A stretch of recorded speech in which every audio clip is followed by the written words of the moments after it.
Bonjour et soyez les bienvenus dans ce nouveau numéro de Chemin de Traverse.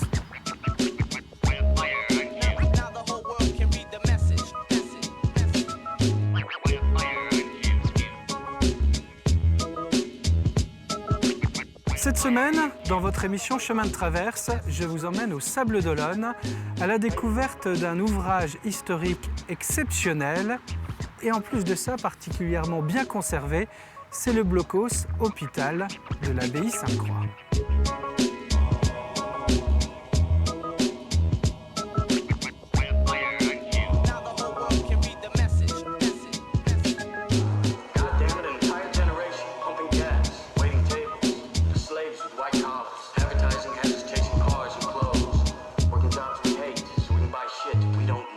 Geoffroy de Benat, tu es en charge de l'urbanisme et du patrimoine ici, au Sables d'Olonne. Alors, nous sommes dans un lieu assez incroyable, et à plusieurs titres. Oui, absolument. On est dans un blocos hôpital, ce qui est extrêmement rare, puisque les Allemands n'ont pas construit beaucoup, et surtout qui est conservé, qui est dans un état de conservation extraordinaire. Il est quasiment dans l'état dans lequel les Allemands l'ont laissé quand ils sont partis, parce qu'il a été fermé pendant 70 ans. On a eu de la chance que tout de suite à la Libération, le maire des Sables de l'époque, Audet-Roux, l'a fermé au public, et ensuite il a servi en partie d'entrepôt pour les services des espaces verts qui rangeaient les bulbes de dahlias et autres tulipes l'hiver. Et son caractère exceptionnel, il ne s'arrête pas là, nous sommes là, ici, sur un sol avec des tomates, et ça c'est assez fou quand même. Voilà, alors on est dans la salle d'opération, et toutes les pièces donc, de l'hôpital dans lequel il y avait des blessés et des malades ont des sols recouverts de tomates, et on a un ensemble exceptionnel de tomates d'époque, évidemment, qui sont dans un état de conservation remarquable. On est dans un endroit qui paraît donc à toute épreuve, on l'a dit, mais finalement qui n'a servi que de poste de santé. Alors oui, parce que donc, cet ouvrage a été construit en 1943, donc finalement n'a pas servi très longtemps aux Allemands. Il n'y a pas eu de combat dans la région des Sables, donc il n'y a pas eu de blessés, il n'y a pas eu besoin d'opérer qui que ce soit dans cette pièce.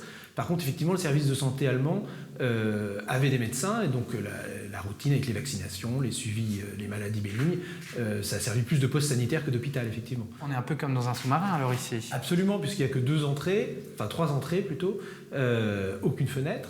Et vous verrez tout à l'heure, il y a même un périscope. Il y avait un périscope, donc on est comme dans un sous-marin, et une fois que les portes sont fermées, on ne voit strictement rien de l'extérieur. Alors ce périscope et puis toutes ces pièces qui racontent toute une histoire parce qu'elles avaient à chaque fois vraiment leur importance. On va les parcourir avec Richard Duranteau dans un instant, mais en attendant, je vous propose de quitter les Sables d'Olonne pour aller à Saint-Florent-des-Bois. On va rencontrer Sandrine Viguier, elle est productrice de lait d'ânesse et vous allez le voir, elle a développé une large gamme de produits de beauté. A tout de suite au Sables d'Olonne.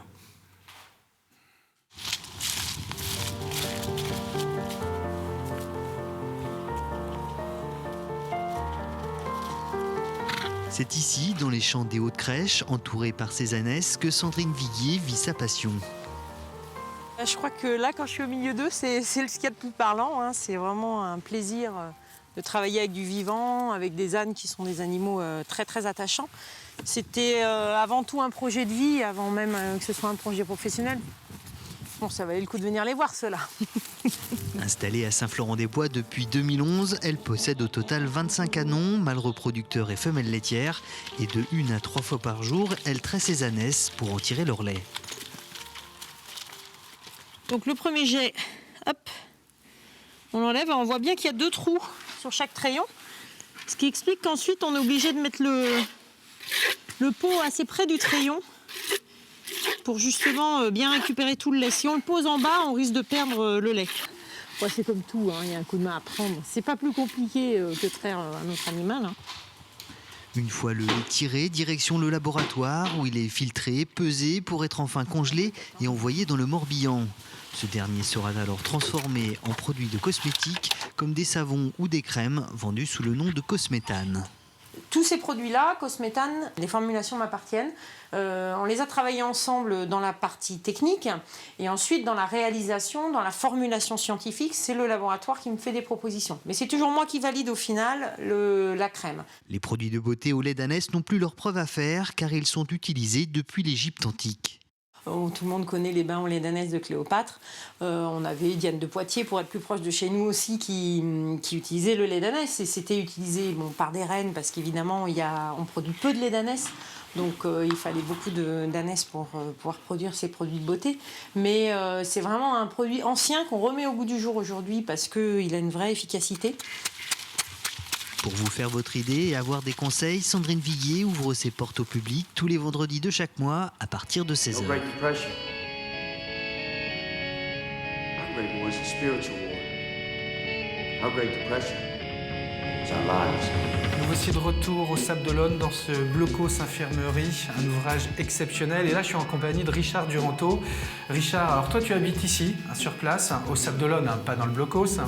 Et tu es un vrai passionné depuis longtemps de la Deuxième Guerre mondiale, mais en particulier... Oui, le mur d'Atlantique, les Blocos. Des Blocos. Et écoute, tu es presque voisin de ce Blocos. C'est une chance puisque, on l'a dit tout à l'heure avec Geoffroy, nous sommes dans un Blocos exceptionnel ici. Ce blocos, il était occupé par à peu près combien de personnes, construit en 1943 hein. Oui, on a à peu près une quinzaine de personnes qui travaillent dans le blocos, 6 infirmiers, 3 opérateurs en chef. Nous avons des sentinelles pour surveiller l'entrée des blocos et des machinistes pour s'occuper des pompes à air, etc. Des infirmiers, tu l'as dit, oui. Mais pas d'infirmières. Non, pas de femmes dans les blocos. Un soldat en période de guerre, s'il se fait soigner par une femme, peut avoir des pensées éventuellement. Donc non, ce sont que des hommes dans les blocos. Alors, nous sommes ici dans une chambre ? Oui, la chambre des infirmiers. Alors, c'est pas très grand, ça fait peut-être 4 mètres de long sur 2 mètres de large. On loge ici 6 personnes.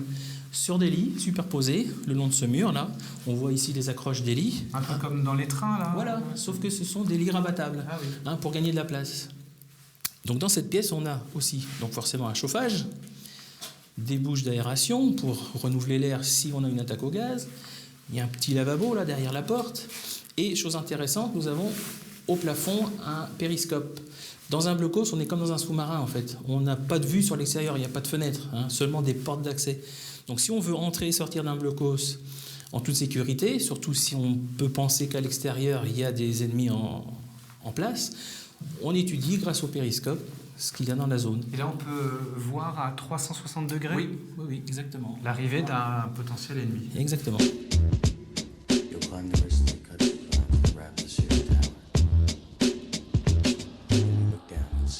Nous sommes ici dans la pièce des ventilateurs. Impressionnant. C'est impressionnant. Tu as vu le matériel qu'on a encore en place là ? Ouais. Donc tu sais peut-être qu'Adolf Hitler a fait la Première Guerre mondiale. Il a été gazé à Ypres en Belgique. Il a terminé la guerre sur un lit d'hôpital. Donc quand il est arrivé au pouvoir, il a participé à la création des blocos. Il a fait des plans. Et il a insisté pour qu'il y ait justement des systèmes de ventilation au cas où il y aurait d'éventuelles attaques au gaz. Donc on est justement dans une pièce qui va permettre de recréer un air respirable. On va puiser l'air à l'extérieur, on va le filtrer dans cette pièce ici, et on va le redistribuer grâce à toutes ces conduites là dans toutes les pièces du blocos, dans les 20 pièces qu'on a autour de nous. D'accord ? Donc ça va fonctionner électriquement tout d'abord. Donc on va prendre le courant sur le secteur de la ville. Au cas où ce ne serait pas possible, on a dans la pièce d'à côté un groupe électrogène qui va permettre de faire fonctionner tout ça. Et si jamais il n'y avait plus de carburant, parce qu'on a une pièce à carburant pour ça, s'il n'y a plus de carburant, on a des manivelles et on tourne à la main et on recrée de l'air frais autour de nous. Donc tu vas venir dans la pièce d'à côté pour voir justement l'emplacement du groupe électrogène. Ah oui, encore une fois, c'est impressionnant là, ce qu'ils ont pu nous laisser.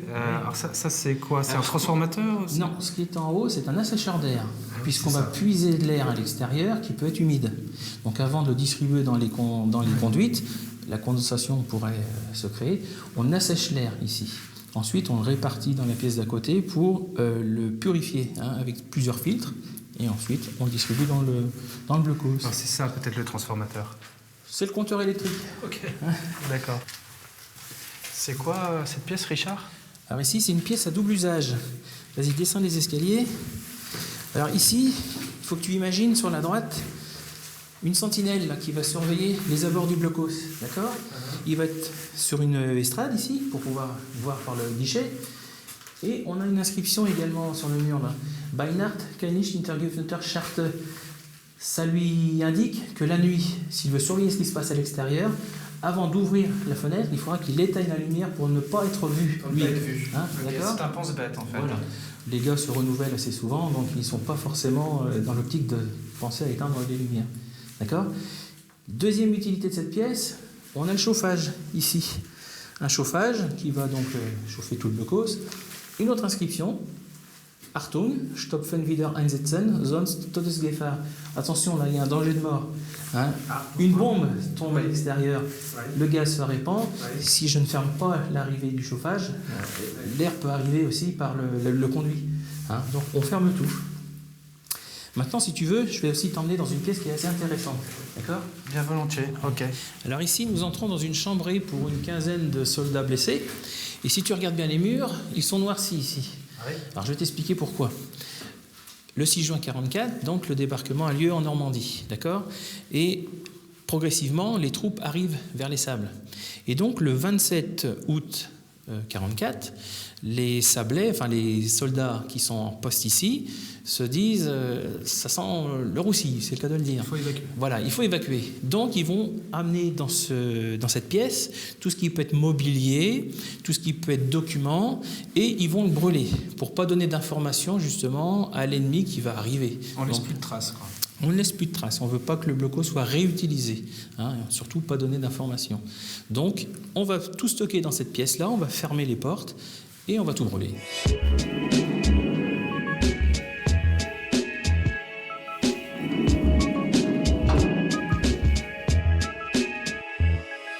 Alors nous voici maintenant à l'extérieur du blocos. Blocos d'ailleurs c'est le nom allemand. Oui, les Anglais disent bunker et les Français. Alors les Français peuvent utiliser le mot casemate.